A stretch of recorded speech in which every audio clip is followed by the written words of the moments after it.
प्रागज्योतिषपुर इस नाम का जिक्र महाभारत में कई बार आता है। पौराणिक कथाओं के मुताबिक ये कुछ और नहीं बल्कि नरकासुर नाम के एक राक्षस की राजधानी थी। वही नरकासुर जिसने 16,000 कुमारी कन्याओं को जबरन बंधक बना करके रखा और बाद में भगवान श्री कृष्ण ने नरकासुर का वध किया और उन कन्याओं का सम्मान बचाने के लिए उनसे विवाह भी किया। कालिका पुराण के मुताबिक किसी नगर में ब्रह्मा ने प्राचीन काल में नक्षत्रों को बनाया और इसीलिए ये नगरी प्राक यानी प्राचीन और ज्योतिष यानी नक्षत्रों से मिल करके प्रागज्योतिषपुर कहलाई। सदियों पुराना ये शहर आज गुवाहाटी के रूप में जाना जाता है। इसी गुवाहाटी से तकरीबन 11 किलोमीटर उत्तर की तरफ नीलांचल पर्वत है जिस पर स्थित है मां कामाख्या का शक्तिपीठ।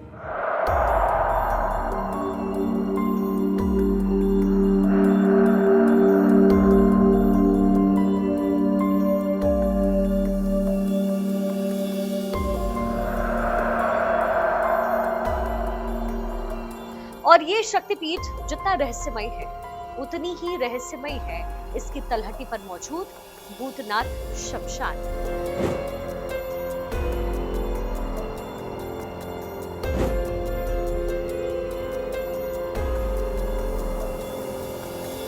चारों तरफ सुलगती चिताएं, आग की लपटें और उनसे उठते धुएं से जलती आगे।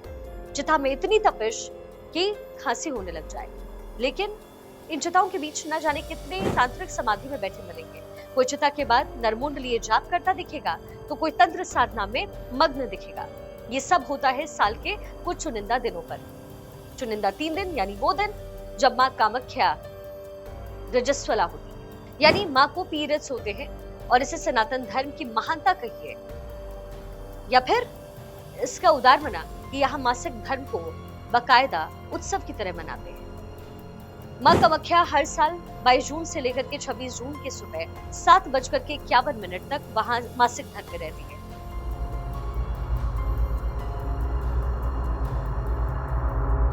इस दौरान कुंडली चक्र में वो आराम करती हैं और तब तक पूरे असम के खेत खलियानों में काम नहीं होता। मिट्टी तक को नहीं छुआ जाता है, उसे कष्ट नहीं पहुंचाया जाता। हिंदू घरों में सूतक मनाया जाता है, दीप नहीं जलाए जाते और पूजा भी बंद कर दी जाती है। लेकिन मां के मासिक धर्म में जाने का महोत्सव मनाया जाता है। ये महोत्सव अंबुबाची मेले के नाम से विख्यात है, जहां देश और दुनिया के पहुंचे हुए सिद्ध और तांत्रिक जरूर पहुंचते हैं। कहते हैं कि इन 3 दिनों में भूतनाथ शमशान में और पूरे नीलांचल पर्वत पर ऐसे ना जाने कितनी शक्तियां सक्रिय होती हैं, जिन्हें साधना समान तांत्रिकों और साधकों के बस की बात नहीं। लेकिन मां की कृपा से जिसने भी इन्हें साध लिया तो फिर उसकी शक्तियों का कोई मुकाबला नहीं। इन दिनों भूतनाथ शमशान दूसरे शमशानों से अलग नजर आता है। आमतौर पर जहां सामान्य लोग रात दिन में भी नजर शमशान की तरफ डालने से डरते हैं, तो वहीं इस शक्तिपीठ के शमशान में लोग ढोलक की थाप पर नाचते हुए नजर आते हैं। यानी कि यहाँ पर मौत का भी उत्सव मनाया जाता है। मान्यता है कि शमशान में महिलाएं नहीं जाती, लेकिन यहाँ पर हर कोई नजर आएगा। छोटी छोटी बच्चियां भी यहाँ पर नाचती गाती नजर आती हैं। और सबसे हैरानी की बात यह है कि औरत के शरीर के जिस हिस्से का किसी मंदिर में जिक्र करना भी पाप माना जाता है, वर्जनाएं होती हैं, उसके बारे में यहाँ खुलकर बात की जाती है। योनि, मासिक धर्म जैसे शब्द यहाँ पर बोले ही नहीं जाते, पवित्र भी माने जाते हैं।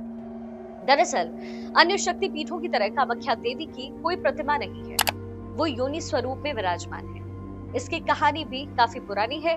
कहते हैं कि जब मां सती अपने पिता के घर पर अपने पति शिव की उपेक्षा से दुखी होकर के उनके यज्ञ में कूद गई, तो उनकी मृत्यु से दुखी शिव उनके जले हुए शव को हाथ में लेकर पूरे ब्रह्मांड में चक्कर काटने लग गए। शिव को दुखी देख करके भगवान विष्णु ने अपने चक्र से मां सती के 51 टुकड़े किए थे, जो धरती के अलग अलग हिस्सों पर गिरे और जहां जहां मां के अंग गिरे वहां वहां शक्तिपीठ बना।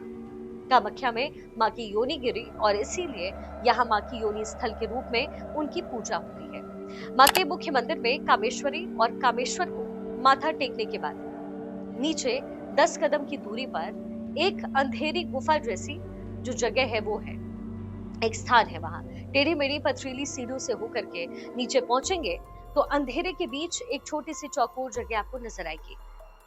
इसी चौकोर जगह में कपड़ों और फूलों से ढका एक छोटा सा गड्ढे नुमा स्थान आपको नजर आएगा। इस जगह पर हमेशा जल भरा हुआ रहता है। कहते हैं कि यही माँ कामाख्या इस रूप में विराजमान है। भक्त उस जल को छूते हैं, माथे से लगाते हैं, पीते हैं, तो कुछ लोग उसे भरकर घर भी लेकर के आते हैं। दरअसल यही वो योनि स्थल है जिसे हमेशा कपड़ों से ढक करके रखा जाता है और ये इतना गहरा है कि यहाँ इसे घुटनों के बल झुक करके छूना पड़ जाता है। इसको लेकर के एक और बहुत बड़ा रहस्य है जिसकी अक्सर चर्चाएं होती हैं और वो ये है कि अम्बु व्यापी मेले के दौरान जब माँ 3 दिनों तक मासिक धर्म में रहती है तब पूरा मंदिर बंद कर दिया जाता है और इस स्थल को सफेद रंग के कपड़े से ढक दिया जाता है। कहते हैं कि 3 दिनों के बाद जब मंदिर खुलता है तो ये सफेद कपड़ा पूरी तरीके से लाल रंग का हो चुका होता है। बाद में इस कपड़े को प्रसाद स्वरूप में बांटा जाता है। इन्हीं तमाम वजहों से माँ कामाख्या को तांत्रिक शक्तियों की देवी कहते हैं। यहाँ के रहस्यमय माहौल में वो नजर आता है। यहाँ आज भी जानवरों की बलि दी जाती है, हालांकि कभी भी किसी मादा जानवर की बलि नहीं दी जाती। कहते हैं कि अगर किसी के ऊपर कितना भी खतरनाक तंत्र मंत्र या काला जादू क्यों ना किया गया हो, अगर वो माँ कामाख्या के दरबार में आकर के पूजा करता है तो वो तंत्र मंत्र अपने आप खत्म हो जाता है। मंदिर परिसर में भी आपको कई अघोरी तांत्रिक जो है और साधु बैठे हुए मिले नजर आएंगे।